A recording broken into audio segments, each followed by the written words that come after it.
좋으신 주님의 은혜가 오늘 이 시간 우리 모든 교우들과 함께 하시기를 바랍니다. 오늘부터 우리는 전도서의 말씀을 함께 묵상하고 나누려고 합니다.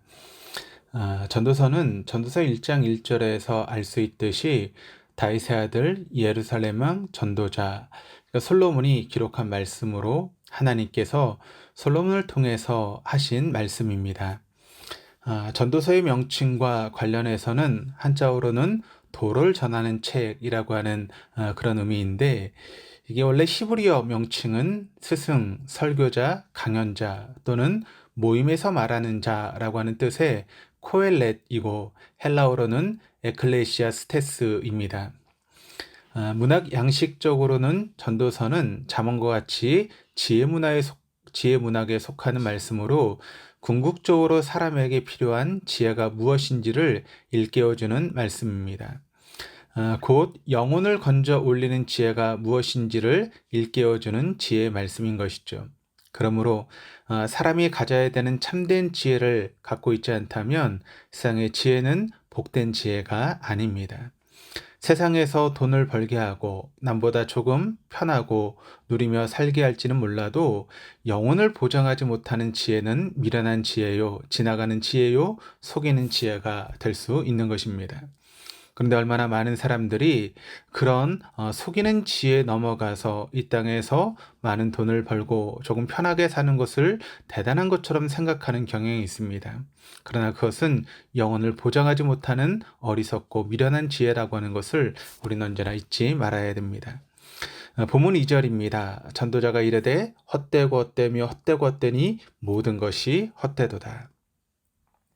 전도자는 먼저 모든 것이 헛되다라고 선언적으로 말합니다.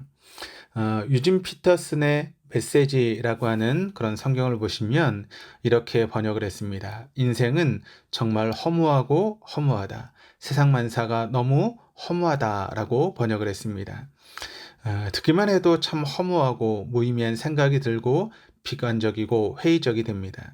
그렇다면 솔로몬은 왜 서두에 단언적으로 이렇게 말한 것일까요? 우리를 허무주의자로 혹은 비관주의자로 만들기 위함입니까? 그렇진 않을 것입니다. 그것은 우리를 일깨워주기 위함입니다.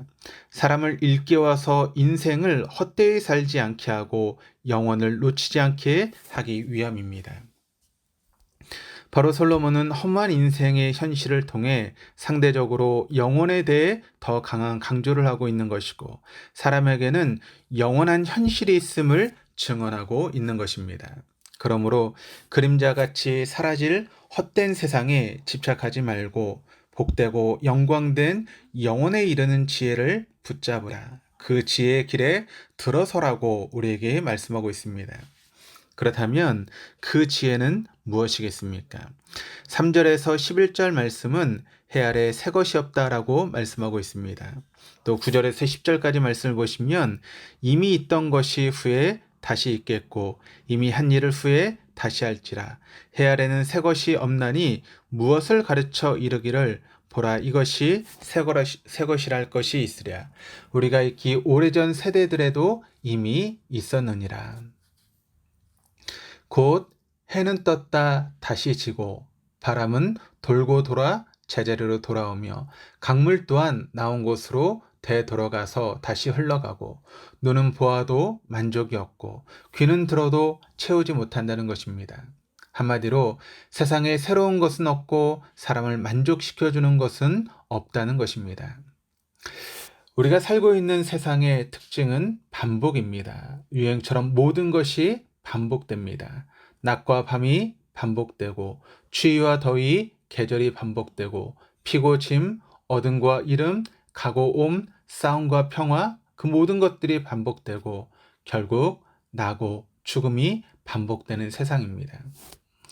마치 다람쥐가 쳇바퀴 돌듯 모든 것은 반복이 되게 되어 있습니다. 그리고 그 속에서 일희일비하고 만족과 불평을 오락가락합니다. 그러다 때가 되면 원하든지 원하지 않든지 이 세상과 작별을 하게 됩니다. 그래서 옛 중국의 속담은 인생무상 세용지마라고 하는 그런 이야기를 말하기도 합니다.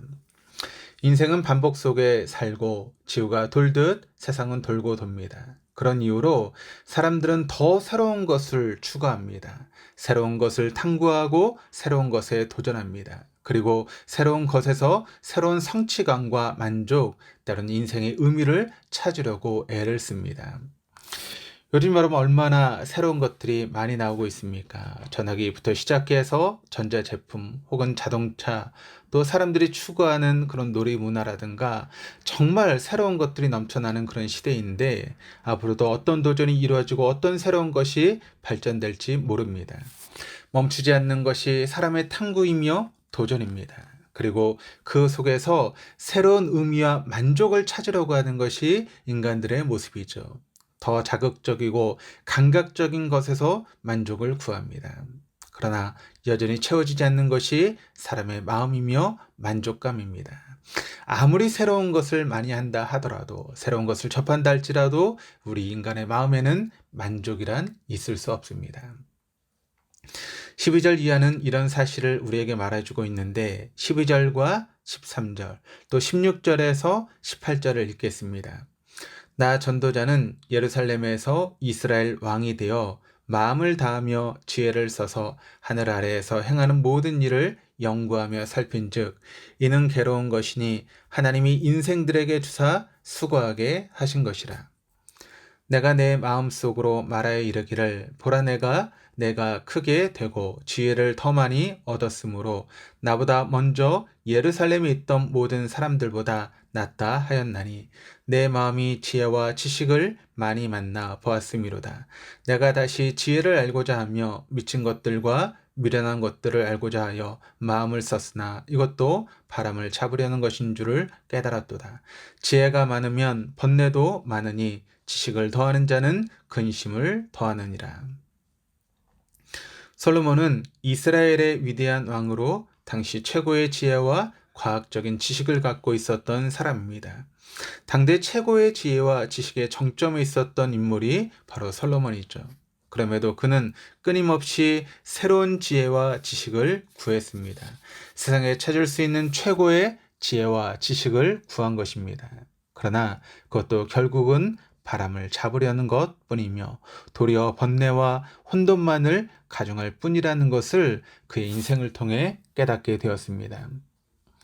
사람의 참된 지혜는 예수 그리스도를 아는 것입니다. 오직 예수 그리스도를 아는 것이 사람의 참된 지혜이며 지식이며 만족이며 의미입니다. 왜냐하면 예수 그리스도께서 지혜와 지식의 주님이시며 사람에게 참된 만족을 주시는 주님이시기 때문입니다. 그러므로 그분을 더 깊이 알아야 하고 주님과 더 풍성한 것을 맺어야 합니다. 그때 지혜와 만족의 주님 안에서 결코 헛되지 않은 이유 있고 의미 있는 인생을 살게 되는 것입니다. 오늘 하루도 그 주님 안에서 우리에게 만족을 주시는 주님 안에서 삶을 살아갈 수 있는 저 여러분의 삶이 될 수 있기를 주님의 이름으로 축원합니다. 기도하시겠습니다. 하나님 아버지, 남은 인생 동안 오직 예수 그리스도께서 우리의 참된 지혜요 지식이며 만족임을 언제나 잊지 말게 하옵소서. 날마다 말씀 속에서 주님이 주시는 지혜와 지식의 부유함, 영혼의 만족 가운데 이유 있고 의미로운 인생을 사는 자 되게 하여 주옵소서. 감사드리며 예수 그리스도 이름으로 기도드립니다. 아멘.